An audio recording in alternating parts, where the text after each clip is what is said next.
Magnification. Magnification के बाद हमने रिजोल्यूशन के बारे में स्टडी किया था, और रिजोल्यूशन का सिंपल मीनिंग मैंने आपको बताया था कि रिजोल्यूशन क्या होता है। बेसिकली रिजोल्यूशन का सीधा जो संबंध होता है वो किससे होता है? क्लियरिटी से, पिक्चर की क्लियरिटी से। आपकी पिक्चर कितनी क्लियर है। इसी में एक फॉर्मूला भी हमने देखा था रिजॉल्विंग पावर का, जो कि क्या था? RP equal to mu sine theta divided by 0.61 lambda. यहाँ पे म्यू क्या था? Refractive index of the medium. और जैसे जैसे ये रिफ्रैक्टिव इंडेक्स हम बढ़ाते जाएंगे, यानी एयर की जगह वाटर की जगह यूज करेंगे, मीडियम को अपने चेंज करेंगे, रिफ्रैक्टिव इंडेक्स जैसे जैसे बढ़ता चला जाएगा, रिजॉल्विंग पावर क्या होती चली जाएगी? पिक्चर उतनी क्लियर आएगी, रिजॉल्विंग पावर उतनी इंक्रीज होती चली जाएगी। सेकंड जो हमारा फैक्टर था वो था sine theta. Sine theta basically क्या था? वो एंगल, कोन का वह एंगल जिससे लाइट एंटर कर रही है, और जैसे जैसे ये एंगल बढ़ता चला जाएगा, साइन थीटा इंक्रीज होता जाएगा, तो क्या होगा? आपकी रिजॉल्विंग पावर भी इंक्रीज होती जाएगी, क्योंकि मैक्सिमम अमाउंट में लाइट क्या होगी? एंटर करेगी हमारी माइक्रोस्कोप के अंदर। तीसरा फैक्टर था हमारा लैम्डा यानी वेवलेंथ, और हमारी रिजॉल्विंग पावर क्या है? लैम्डा के यानी वेवलेंथ के इनवर्सली प्रोपोर्शनल है। यानी जैसे जैसे आप वेवलेंथ बढ़ाते जाओगे, रिजॉल्विंग पावर डिक्रीज होती चली जाएगी, कम होती चली जाएगी। यहां तक कल हमने डिस्कस किया था। इसके बाद रिजोल्यूशन में एक और डेफिनेशन आती है, छोटी सी पूछी जाती है, जिसको कहा जाता है limit of resolution. Limit of resolution, और इसको डी से प्रेजेंट किया जाता है। लिमिट ऑफ रिजोल्यूशन, जिसको डी से, स्मॉल डी से हम प्रेजेंट करते हैं। इसको समझने से पहले एक बात ध्यान से देखिएगा। समझिए, माइक्रोस्कोप में आप 3 पॉइंट्स देख रहे हैं, जो कि आपस में क्या है? बहुत क्लोज पॉइंट है, पास पास में है। उनको माइक्रोस्कोप से आप देख रहे हो। पहला पॉइंट मैंने ये बनाया, और दूसरा पॉइंट यहाँ पर बनाया। अभी इनके बीच के कुछ मिनिमम डिस्टेंस है, कुछ दूरी है जो आपको क्लियर दिख रही है कि ये 2 पॉइंट्स क्या है? एक दूसरे से, सपोज करिए डी डिस्टेंस पर क्या है? सिचुएटेड है, डी डिस्टेंस से दूरी पर है। अगला पॉइंट मैं बनाता हूं यहां पर, और यहां पर भी इनके बीच की जो सेपरेशन है वो थोड़ी सी कम हो गई है। पहले ज्यादा थी जो डिस्टेंस ऑफ सेपरेशन थी, अभी यहां पर क्या हो गई? थोड़ी सी कम हो गई। तीसरा पॉइंट मैं बनाता हूं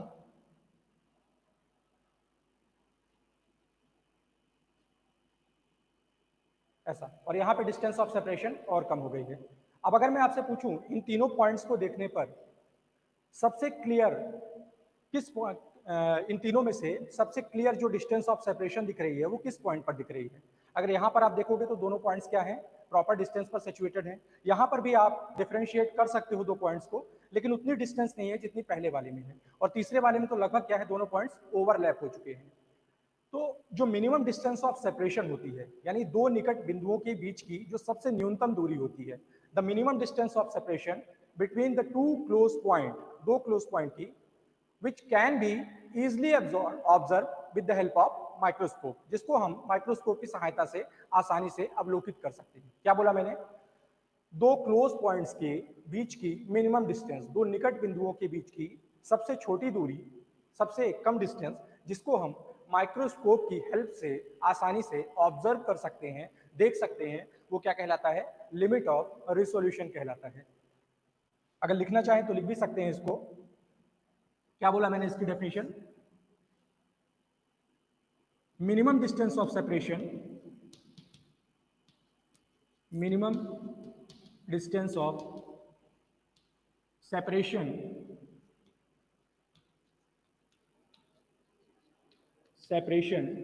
between 2 close point, between 2 close points, which can be easily observed with the help of microscope, जिसको हम माइक्रोस्कोप की हेल्प से आसानी से डिस्टिंग्विश कर सकते हैं, डिफरेंशिएट कर सकते हैं, देख सकते हैं, सेपरेटेड उनको ऑब्जर्व कर सकते हैं।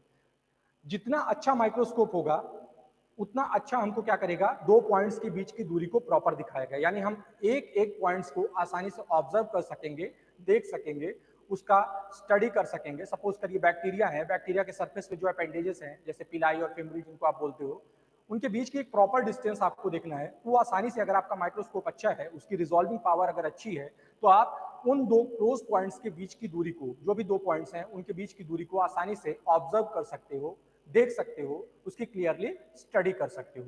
क्लियर? लिमिट ऑफ रेजोल्यूशन, ये 2 मार्क्स के क्वेश्चन में आपसे पूछा जाता है कि define the limit of resolution. Limit of resolution क्या होता है? तो सिंपल है, the minimum distance of separation between the two close points which can be easily observe with the help of microscope. Clear? आगे बढ़ते हैं।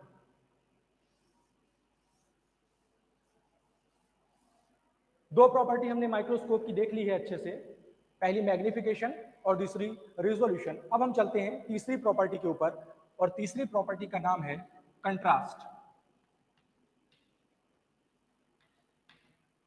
कंट्रास्ट के बारे में हमने कल थोड़ा सा डिस्कस किया था। कंट्रास्ट का सीधा संबंध है जो लाइट इंटेंसिटी में डिफरेंस है, यानी जो चमक में डिफरेंस है, किसके बीच? एक बैकग्राउंड है, बैकग्राउंड पर जो आपका सैंपल रखा हुआ है। अभी जैसे आप देख रहे हो मेरे हाथ में, सामने में चौक रखता हूँ, समझिए आपकी इमेज है, सैंपल की इमेज है, और ये मेरा हाथ है। तो आप आसानी से उसको डिस्टिंग्विश नहीं कर पा रहे हो, डिफ्रेंशिएट नहीं कर पा रहे हो कि कहाँ पर बैकग्राउंड है और कहाँ पर इमेज बन रही है। लेकिन जब हम लाइट की इंटेंसिटी में डिफरेंस करते हैं, समझिए मैंने बैकग्राउंड को क्या कर दिया, ऐसा कर दिया, ग्रीन टाइप का कर दिया, या डार्क कलर में कर दिया, या कहूँ कि डार्क कर दिया, पूरा ब्लैक कर दिया, और वहां पर मैं व्हाइट ऑब्जेक्ट की इमेज बना करके आपको रखता हूं, तो आप आसानी से देख लोगे कि हाँ, ये इमेज, ये जो हमारा सैंपल है उसकी इमेज है, और पीछे का जो पूरा एरिया है वो कैसा है, आपका बैकग्राउंड है। यानी आप आसानी से दोनों चीजों को डिफ्रेंशिएट कर सकते हो।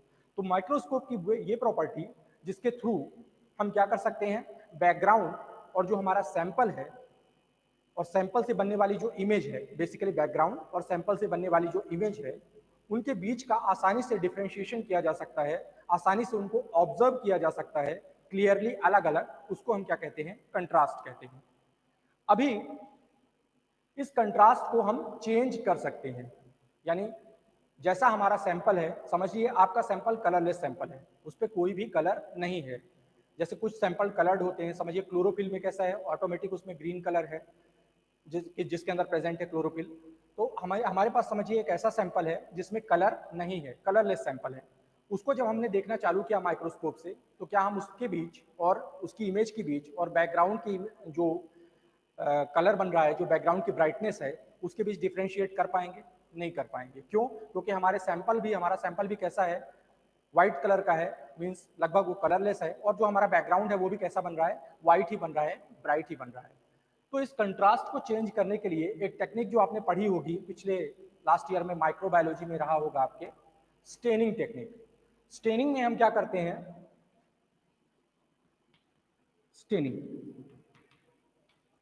स्टेनिंग में क्या किया जाता है, अपने सैंपल को, जो भी सैंपल आप देखना चाहते हो, सपोज करो कोई सेल है, कोई बैक्टीरिया है, या जो भी चीज, कोई प्रोटोजोआ है, जिसको भी आप देखना चाहते हो, उसको क्या करोगे, एक प्रॉपर कलरफुल केमिकल से, कलरफुल केमिकल क्या होता है, बेसिकली डाई, जिसको हम क्या कहते हैं, डाई कहते हैं। इससे क्या करोगे, अपने सैंपल को आप स्टेन कर दोगे, कलर कर दोगे, और जब सैंपल पर एक प्रॉपर कलर आ जाएगा, तो जब भी उसकी इमेज बनेगी, तो निश्चित रूप से सैंपल की इमेज जो होगी वो डिफरेंट कलर की होगी, और जो बैकग्राउंड की इमेज होगी वो डिफरेंट कलर की होगी। तो ऐसा करने से आपने क्या किया, कंट्रास्ट को चेंज किया। या फिर आप ऐसा भी कर सकते हो, आगे चल के हम पढ़ेंगे, कि जो लाइट आप लाइट सोर्स से दे रहे हो, किसको, सैंपल को भेज रहे हो, आप चाहो तो उस लाइट में कुछ थोड़ा बहुत चेंजेस करो। चेंजेस मतलब पूरी की पूरी लाइट सैंपल पर ना जाए, या अगर लाइट का कुछ पोर्शन सैंपल पर जाए और बैकग्राउंड वाला पोर्शन जो है, जो लाइट जो जहां पे सैंपल रखा है उसके आसपास के एरिया में उतनी लाइट ना जाए, तो उससे क्या होगा कि जब इमेज बनेगी तो बैकग्राउंड कैसा दिखेगा आपको, क्योंकि लाइट वहां पे प्रॉपर गई नहीं है, तो कैसा दिखेगा, डार्क कलर का दिखाई देगा। और जो सैंपल है उसने ज्यादातर लाइट क्या की है, एब्जॉर्ब की है, तो बैकग्राउंड के कंपैरिजन में जो सैंपल की इमेज होगी वो आपको कैसी दिखाई देगी, ब्राइट दिखाई देगी, कलर दिखाई देगी। इसके बारे में हम आगे डिस्कस करेंगे जब हम टाइप्स ऑफ माइक्रोस्कोपी के बारे में जानेंगे। लेकिन यहाँ पर अभी बेसिकली आपको कंट्रास्ट की मीनिंग समझना है। कंट्रास्ट का मतलब सिंपल सा ऐसा होता है कि ऐसी प्रॉपर्टी, माइक्रोस्कोप की ऐसी प्रॉपर्टी जिसकी हेल्प से हम सैंपल का बैकग्राउंड और जो सैंपल की इमेज है उसके बीच प्रॉपर डिफरेंशिएशन कर पाएं, उनको प्रॉपर तरीके से ऑब्जर्व कर पाएं। ये कहलाता है आपका कंट्रास्ट। और कंट्रास्ट को चेंज किया जाता है किसकी हेल्प से? With the help of sample को अगर हम स्टेन कर दें किससे, किसी विशेष प्रकार की डाई से, केमिकल से अगर हम स्टेन कर देते हैं तो सैंपल की जो ब्राइटनेस है या जो कलर है वो चेंज हो जाता है और बैकग्राउंड का कलर नॉर्मल रहता है, एज इट इज रहता है, जिससे हम सैंपल को क्या कर सकते हैं, आसानी से ऑब्जर्व कर सकते हैं, देख सकते हैं। क्लियर? तो आपने तीन प्रॉपर्टीज पढ़ी माइक्रोस्कोप की। पहली मैग्निफिकेशन, जिसमें हम क्या करते हैं, इन लार्ज व्यू देखते हैं। दूसरा रिसोल्यूशन, जिसका संबंध किससे है, सैंपल की जो इमेज बन रही है उसकी क्लियरिटी से। और तीसरा आपने देखा कंट्रास्ट, जिसमें ब्राइटनेस का चेंज आता है, सैंपल की इमेज की जो ब्राइटनेस होती है वो डिफरेंट होती है और जो हमारे बैकग्राउंड है उसकी जो ब्राइटनेस है वो डिफरेंट होती है। एक और एग्जांपल से अगर आप समझना चाहें, जिनको नहीं समझ में आया वो कंट्रास्ट, समझिए एक ग्रीन गार्डन है जहां पर क्या है, घास है, और उस ग्रीन गार्डन में समझ लीजिए एक रेड कलर का इंसेक्ट है जिसको आप आसानी से ऑब्जर्व कर पा रहे हो। क्यों? क्योंकि उसका कलर क्या है, रेड कलर का है, और पूरा का पूरा बैकग्राउंड जो है, गार्डन जो है वो कैसा है, ग्रीन कलर का है। उसको तो आप आसानी से देख पा रहे हो। लेकिन समझिए ऐसे ही ग्रीन गार्डन में अगर एक ग्रीन कलर का इंसेक्ट है, हरे कलर का इंसेक्ट है, कीड़ा है, तो उसको आप आसानी से इतना जल्दी डिफ्रेंशिएट नहीं कर पाओगे। क्यों? क्योंकि जो बैकग्राउंड का कलर है, यानी जो आपके गार्डन का कलर है और जो इंसेक्ट का कलर है, दोनों के कलर में कोई डिफरेंस नहीं है, लगभग दोनों का कलर सेम है। तो हमारी आंखें इतना जल्दी दोनों में डिफरेंशिएट नहीं कर पाएंगी, दोनों को अलग अलग पहचान नहीं पाएंगी। तो कंट्रास्ट का सीधा मतलब यही होता है कि जो बैकग्राउंड है और जो आपका सैंपल की इमेज है उनको डिफरेंशिएट करने की प्रॉपर्टी, उनको अलग अलग ब्राइटनेस से, अलग अलग कलर से दिखाने की प्रॉपर्टी, जिससे हम उसको आसानी से ऑब्जर्व कर सकें, उसके बारे में स्टडी कर सकें। क्लियर? तीन प्रॉपर्टी पढ़ी आपने माइक्रोस्कोप की। अब यहां से आपका माइक्रोस्कोप का बेसिक क्लियर हो चुका है, यानी माइक्रोस्कोप के बारे में आप जानते हो, एक उसका सिंपल मॉडल भी जानते हो कि किसी माइक्रोस्कोप में कौन कौन सी चीजें होती हैं। लाइट सोर्स होता है, कंडेंसर होता है, उसके बाद सैंपल ट्रे होती है, ऑब्जेक्टिव लेंस होता है, आईपीस लेंस होता है। उसके बाद आपने माइक्रोस्कोप की प्रॉपर्टी भी पढ़ ली कि किसी माइक्रोस्कोप को अगर ढंग से काम करना है, अगर अच्छा काम करना है, तो उसके अंदर तीन प्रॉपर्टीज का होना जरूरी है। अब हम चलते हैं टाइप्स ऑफ माइक्रोस्कोप, यानी कितने तरह के माइक्रोस्कोप बनाए गए हैं, अभी तक कितने तरह के माइक्रोस्कोप का डेवलपमेंट किया गया है। तो सबसे पहले हम देखेंगे ऑप्टिकल माइक्रोस्कोप के बारे में।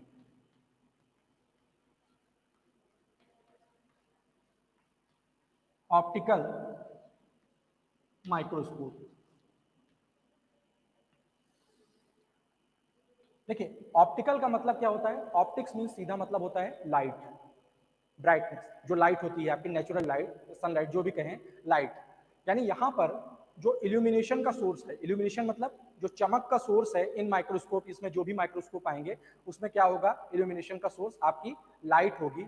बेसिकली लाइट की हेल्प से ही क्या किया जाएगा, सैंपल पर लाइट डाली जाएगी, नेचुरल लाइट या फिर जो भी आर्टिफिशियल लाइट होगी वो सैंपल पर डाली जाएगी और फिर सैंपल उस लाइट को एब्जॉर्ब करके एक इमेज क्रिएट करेगा।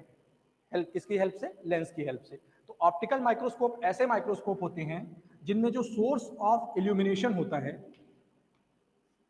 सोर्स ऑफ इल्यूमिनेशन जो होता है वो क्या होता है, लाइट हो सकती है।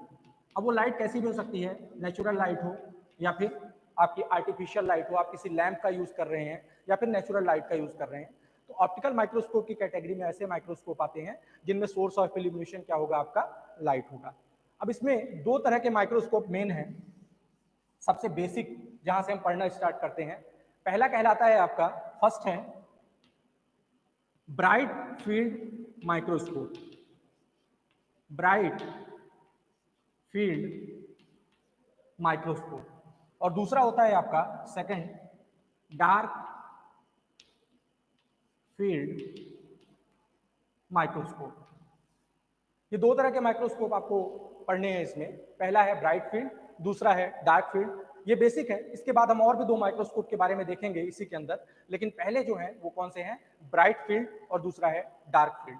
अभी ब्राइट फील्ड की बात करते हैं। ये ब्राइट फील्ड होता क्या है, सबसे पहले हम स्टार्ट करते हैं ब्राइट फील्ड से।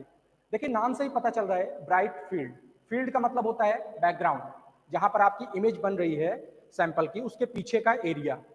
जैसे मैं कहूं कि यहाँ पर कोई इमेज बन रही है सैंपल की, और ये इसके पीछे का जो एरिया है ये पूरा क्या कहलाएगा, उसका फील्ड कहलाएगा, बैकग्राउंड कहलाएगा। तो ब्राइट फील्ड माइक्रोस्कोप मीन्स ऐसा माइक्रोस्कोप जिसमें बैकग्राउंड की इमेज कैसी बनती है, ब्राइट बनती है, बहुत ज़्यादा चमकीली बनती है, और उसके कंपैरिजन में जो सैंपल की इमेज होती है वो उसमें भी व्हाइट लाइट ही होती है, व्हाइट कलर का भी होता है, सैंपल जो होता है वो भी व्हाइट कलर का ही होता है, लेकिन जो बैकग्राउंड होता है वो पूरा का पूरा कैसा रहता है, ब्राइट रहता है, चमकीला रहता है।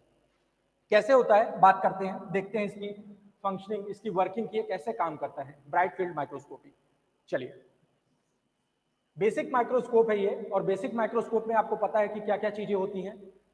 सबसे पहले क्या होगा, एक सोर्स ऑफ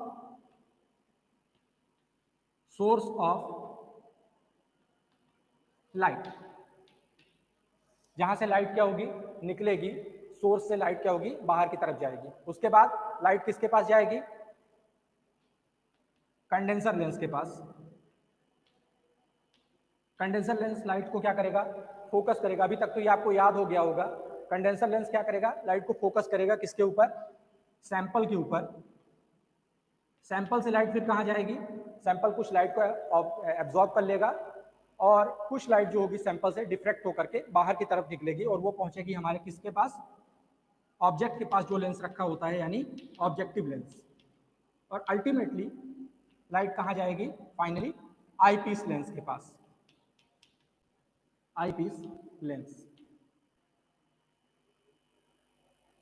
क्लियर, यहां तक एक बेसिक वर्किंग बताई है मैंने आपको। किसी भी सिंपल माइक्रोस्कोप की कहें या फिर ब्राइट फील्ड माइक्रोस्कोप की कहें, सेम वर्किंग है, यानी इसमें मैंने कोई किसी भी पार्ट में कोई भी चेंज नहीं किया है।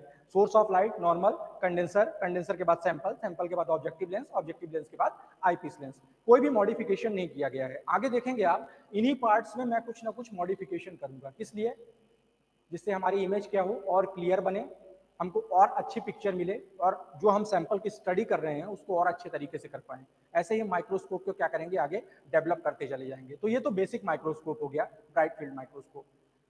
अभी ब्राइट फील्ड माइक्रोस्कोप में प्रॉब्लम क्या आ सकती है, तभी तो हम दूसरे माइक्रोस्कोप की तरफ जाएंगे, डेवलपमेंट करेंगे। अगर इसी से हमारा काम हो जाता सारा, तो फिर हम आगे डेवलप क्यों करते दूसरा माइक्रोस्कोप। क्या प्रॉब्लम आ सकती है, थोड़ा सा सोचिए, इसके बेसिक पर ही प्रॉब्लम छुपी हुई है। क्या बोला मैंने, ब्राइट फील्ड माइक्रोस्कोप, यानी जिसका पीछे का एरिया कैसा हो, बैकग्राउंड कैसा हो, पूरा का पूरा कलर्ड हो, कलर्ड नहीं सॉरी ब्राइट हो, या फिर एक तरह से आप कह लीजिए व्हाइट हो, पूरा का पूरा व्हाइट हो। प्रॉब्लम ये आती है, सपोज करिए सारे सैंपल या सारे सेल कलर्ड नहीं होते, सबके अंदर तो क्लोरोफिल नहीं होता, सारे सेल्स के अंदर क्लोरोफिल नहीं होता, या फिर सारे बैक्टीरिया कलर्ड नहीं होते। तो ऐसा सैंपल जो कलर्ड नहीं है, जिसके पास पहले से कलर नहीं है, उसको क्या करना पड़ेगा, कलर लाने के लिए उसको चेंज करना पड़ेगा। क्यों, क्योंकि अगर बैकग्राउंड भी उसी कलर का हो गया, व्हाइट कलर का, और सैंपल भी व्हाइट कलर की इमेज हमको दिखाई देगी, तो क्या हम पूरी उसको चीज को डिफ्रेंशिएट कर पाएंगे, नहीं कर पाएंगे। हमें ठीक से पता नहीं चलेगा कि कौन सा एरिया बैकग्राउंड का है और कौन सा एरिया हमारी इमेज का है, दोनों को हम डिफ्रेंशिएट नहीं कर पाएंगे।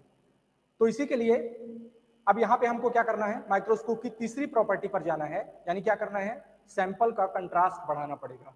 और अगर कंट्रास्ट बढ़ाना है तो हमें क्या यूज करना पड़ेगा, स्टेनिंग करनी पड़ेगी, सैंपल को स्टेन करना पड़ेगा। स्टेनिंग करने में एक प्रॉब्लम है, कुछ स्टेन ऐसे होते हैं जो टॉक्सिक होते हैं। टॉक्सिक मीन्स जैसे ही आपने उसको सेल के ऊपर डाला, वो सेल जो अपनी नेचुरल स्टेट में था पहले, जिसको आप उसके नेचुरल स्टेट में देख सकते थे, अभी उसकी प्रॉपर्टी में कुछ ना कुछ चेंज आ जाएगा। कभी कभी स्टेनिंग में क्या करना पड़ता है, हीट करना पड़ता है। कुछ स्टेनिंग में हीट करने के कारण क्या हो सकता है, आपका सैंपल डेड हो सकता है, क्योंकि वो क्या है, एक सेल है या एक बैक्टीरिया है जिसको आप देख रहे हो, और अगर आपने उसको डाई डाल के हीट कर दिया तो आपका सैंपल क्या हो जाएगा, डेड हो जाएगा। और अगर आपका सैंपल डेड हो गया तो आप उसको क्या उसकी नेचुरल स्टेट पे देख पाओगे, नेचुरल मतलब लिविंग स्टेट में देख पाओगे क्या, नहीं देख पाओगे। क्यों, क्योंकि अभी आपके सैंपल की क्या हो चुकी है, डेथ हो चुकी है, उसको प्रॉपरली आप नहीं देख सकते। तो पहली प्रॉब्लम तो ब्राइट फील्ड माइक्रोस्कोपी में ये है कि इसमें आप जो कलरलेस सैंपल हैं उनको ऑब्जर्व नहीं कर सकते, उनको प्रॉपरली ऑब्जर्व नहीं किया जा सकता, आपको स्टेनिंग करनी ही पड़ेगी। और सेकंड प्रॉब्लम ये है कि अगर आपने स्टेनिंग की और स्टेनिंग सही से नहीं हो पाई, या स्टेन बहुत ज़्यादा मात्रा में यूज कर लिया, तो आपके सैंपल की क्या हो जाएगी, या आपके सेल की क्या हो जाएगी, डेथ हो जाएगी। वो प्रॉपर अपनी नेचुरल स्टेट में नहीं रह पाएगा। तो इन सब प्रॉब्लम्स को देखते हुए ब्राइट फील्ड माइक्रोस्कोपी में कुछ ड्रॉबैक्स देखे गए इन सब प्रॉब्लम्स को देखते हुए। तो ये सोचा गया कि क्यों ना ऐसा किया जाए, एक ऐसा माइक्रोस्कोप डेवलप किया जाए जिसमें सैंपल को स्टेन भी नहीं करना पड़े और हम बैकग्राउंड को और जो सैंपल की इमेज है, जो बैकग्राउंड है और जो सैंपल की इमेज है, उसको प्रॉपरली अलग अलग डिफ्रेंशिएट कर पाएं, देख पाएं। क्लियर है यहाँ तक? अभी इसका यूज कहाँ पे है फिर? क्या ये यूजलेस है? अगर ऐसा है तो क्या इसका यूज नहीं करते? करते हैं। कहाँ यूज करते हैं?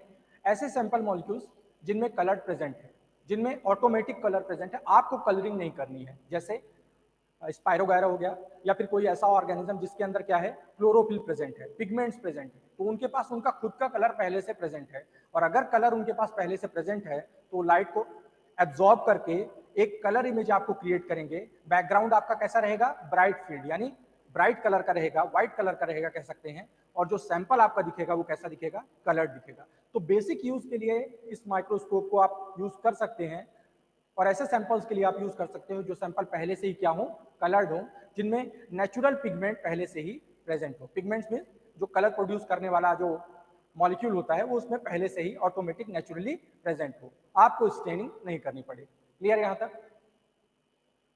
अब इसके ड्रॉबैक्स के चलते हुए ऑप्टिकल माइक्रोस्कोप में ही एक दूसरा माइक्रोस्कोप डेवलप किया गया। पहला था ब्राइट फील्ड, दूसरे का नाम रखा गया डार्क फील्ड। Dark field. अभी डार्क फील्ड से आप क्या समझते हो? ब्राइट फील्ड से मैंने कहा ऐसा माइक्रोस्कोप जिसमें जो बैकग्राउंड है उसकी इमेज कैसी बन रही है? व्हाइट कलर की बन रही है, ब्राइट कलर की बन रही है। अभी डार्क फील्ड से आप क्या समझोगे? डार्क फील्ड का बेसिक मतलब क्या हो गया?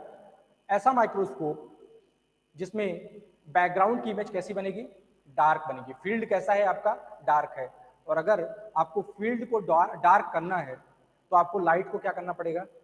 वहां पर कुछ ना कुछ कमी करनी पड़ेगी, लाइट में कमी करनी पड़ेगी। जैसे आपने देखा होगा जैसे लाइव कंसर्ट होते हैं जिसमें जो परफॉर्मर होते हैं वो परफॉर्म करते हैं, स्टेज पर परफॉर्म करते हैं और ऑडियंस बैठी रहती है।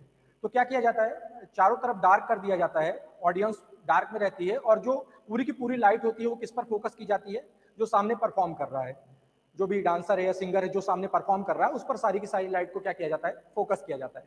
कुछ ऐसे ही काम करती है आपकी डार्क फील्ड माइक्रोस्कोपी, जहां पर पूरे के पूरे बैकग्राउंड को क्या किया जाता है? डार्क कर दिया जाता है। कलरलेस तो नहीं कहेंगे, डार्क कलर का कर दिया जाता है। और जो आपका सैंपल होता है उस पर कलर होता है, या सैंपल जो होता है कलर नहीं भी है तो कोई प्रॉब्लम नहीं है, क्योंकि अगर वो व्हाइट कलर का भी दिखेगा तो जो बैकग्राउंड है हमारा वो कैसा है? डार्क कलर का। और आप आसानी से उस डार्क बैकग्राउंड में अपने सैंपल को आसानी से ऑब्जर्व कर पाओगे, देख पाओगे, उसकी स्टडी कर पाओगे। तो ये कैसे करते हैं आइए देखते हैं। उसके लिए इसके स्ट्रक्चर पर जाना पड़ेगा हमको, जो बेसिक स्ट्रक्चर है जो पहले मैंने कहा था। सारे माइक्रोस्कोप उसी बेसिक स्ट्रक्चर पे ही काम करते हैं। तो डार्क फील्ड का स्ट्रक्चर देखते हैं। इसको एक डायग्राम से थोड़ा सा समझ लीजिए। सबसे पहले मैं नीचे से स्टार्ट कर रहा हूं, यहां से। यहां पर क्या होगा? फर्स्ट पार्ट क्या होता है? सोर्स ऑफ लाइट, यानी जहां से क्या हो रही है? लाइट निकल रही है। सोर्स ऑफ लाइट कोई बल्ब हो सकता है, ये कुछ भी हो सकता है, जहां से लाइट क्या हो रही है? निकल रही है। ये लाइट निकलेगी और कहां जाएगी? किसके पास? कंडेंसर लेंस के पास। यहां पर कहीं कंडेंसर लेंस होगा, इसके पास लाइट जाएगी।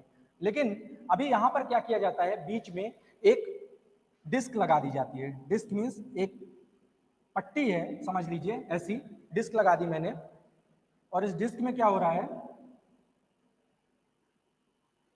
कि इसके अगल इधर से जहां पर स्पेस है, यहां पर खाली है जगह, यहां से तो लाइट निकल सकती है, यहां से भी लाइट निकल सकती है, लेकिन बीच वाला जो एरिया है, ये वाला एरिया, यहां से लाइट क्या होगी? पास नहीं होगी। यानी जितनी लाइट हमें लाइट सोर्स से मिली उसमें से सारी लाइट क्या हुई? पास नहीं हो रही है। जो एरिया में जहां पे स्पेस है वहीं पर से लाइट क्या हो रही है? पास हो रही है। ठीक है, यानी लाइट को हमने क्या कर दिया? लिमिट कर दिया। पूरी की पूरी लाइट को हम ऊपर नहीं भेज रहे हैं सैंपल के पास। अभी कंडेंसर लेंस के पास लाइट गई, ये आपका कंडेंसर हो गया। कंडेंसर लेंस से लाइट कहाँ जाएगी? ये जो पट्टी है इसको कहा जाता है ओपेक डिस्क। ओपेक डिस्क, ठीक है। और ये आपका क्या हो गया? Light source. समझ लीजिए ये आपका क्या है? बल्ब। कंडेंसर लेंस के पास गई, कंडेंसर क्या करेगा, जो लाइट आ रही है, जो नहीं आ रही है उसको तो वो फोकस नहीं कर पाएगा, जो लाइट आ रही है उसको फोकस करेगा वो कहां पर, ले जाकर जहां आपका सैंपल रखा हुआ है, सैंपल के पास। यानी पहले अगर इतनी सारी लाइट आकर के फोकस होती तो अभी क्या है कि कुछ ही मात्रा में लाइट आकर के फोकस हो रही है, और वो बेसिकली कहां पे फोकस हो रही है, आपके सैंपल के पास, जहां आपका सैंपल रखा हुआ है उसी एरिया पे फोकस हो रही है, अगल बगल के एरिया पे ज्यादा लाइट फोकस नहीं हो रही है। बस उसके बाद फिर क्या होगा, यहां से लाइट जाएगी किसके पास, ऑब्जेक्टिव लेंस के पास, ऑब्जेक्टिव लेंस क्या करेगा, इमेज क्रिएट करेगा, और फाइनली लाइट किसके पास चली जाएगी, आपके आई पीस लेंस के पास। क्या हुआ फिर से देखिए, डार्क फील्ड माइक्रोस्कोपी में हमने क्या किया, सबसे पहले लाइट प्रोड्यूस हुई किससे, लाइट सोर्स से, एक बल्ब है वहां से लाइट प्रोड्यूस हुई, लाइट प्रोड्यूस होकर के कहाँ गई, जाना था उसको कंडेंसर के पास, सारी की सारी लाइट को, क्योंकि बेसिक माइक्रोस्कोप में क्या होता है, लाइट सोर्स के बाद कंडेंसर होता है। लेकिन अभी हमने किया क्या कि कंडेंसर के लाइट पहुंचने से पहले यहाँ पर एक डिस्क लगा दी, एक पट्टी लगा दी, ओपेक डिस्क हमने लगा दिया। अभी ओपेक डिस्क लगाने के कारण क्या हो रहा है कि लाइट पूरी की पूरी उस डिस्क से पास नहीं हो पा रही है, उस डिस्क में जो स्लिट है, यानी छोटा सा जो एरिया है, स्पेस है, वहां से लाइट पास हो पा रही है, सारी लाइट पास नहीं हो पा रही है। और जब सारी लाइट पास नहीं हो पा रही है तो जो लाइट पास हुई है वो कंडेंसर से होते हुए किस पर जाएगी, सैंपल पर जाकर, यानी पूरा फोकस हमारा लाइट का कैसा होगा, सैंपल पर होगा। जैसे मैंने आपको बताया कि अगर कोई लाइव परफॉर्म कर रहा है तो जो पूरा का पूरा फोकस होता है वो किस पर होता है, उस परफॉर्मर पर होता है, और जो ऑडियंस का एरिया रहता है वो कैसा रहता है, डार्क रहता है। यानी सारी की सारी लाइट किस पर फोकस हो रही है, हमारे सैंपल पर। सैंपल से टकराने के बाद कुछ लाइट सैंपल एब्जॉर्ब करेगा, और कुछ लाइट सैंपल से क्या होगी, बाहर की तरफ निकलेगी। जो लाइट बाहर की तरफ निकलेगी वो किसके पास पहुंचेगी, ऑब्जेक्टिव लेंस के पास, ऑब्जेक्टिव लेंस के बाद फिर आई पीस लेंस, और इससे हमारी इमेज क्रिएट होगी। लेकिन इमेज कैसी क्रिएट होगी, क्योंकि हमने पूरी की पूरी लाइट फोकस की है किस पर, सैंपल पर, उसके अगल बगल के एरिया पर लाइट फोकस नहीं की है, उसको रोक दिया है। तो जो हमारी इमेज क्रिएट होगी वो कैसी होगी, उसका बैकग्राउंड तो कैसा रहेगा, डार्क रहेगा, पूरा काला रहेगा, और जो हमारी इमेज दिखाई देगी वो कैसी दिखाई देगी, ब्राइट दिखाई देगी, क्योंकि उसने मैक्सिमम अमाउंट ऑफ लाइट को रिसीव किया है। क्लियर, आई होप कि कंसेप्ट क्लियर हो गया होगा आपको। कुछ ज्यादा नहीं है इसमें, दोनों में बस थोड़ा सा डिफरेंस है। क्या डिफरेंस है ब्राइट फील्ड और डार्क फील्ड में, जरा सोचिए।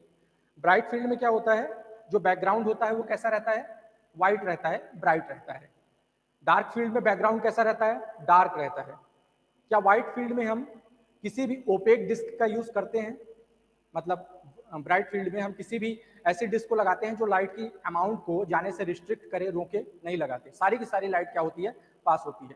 डार्क फील्ड में हम किसका यूज करते हैं, ओपेक डिस्क का यूज करते हैं। तीसरा और सबसे इंपॉर्टेंट डिफरेंस, ब्राइट फील्ड में मैंने आपको बोला था यहाँ पे स्टेनिंग करना जरूरी है।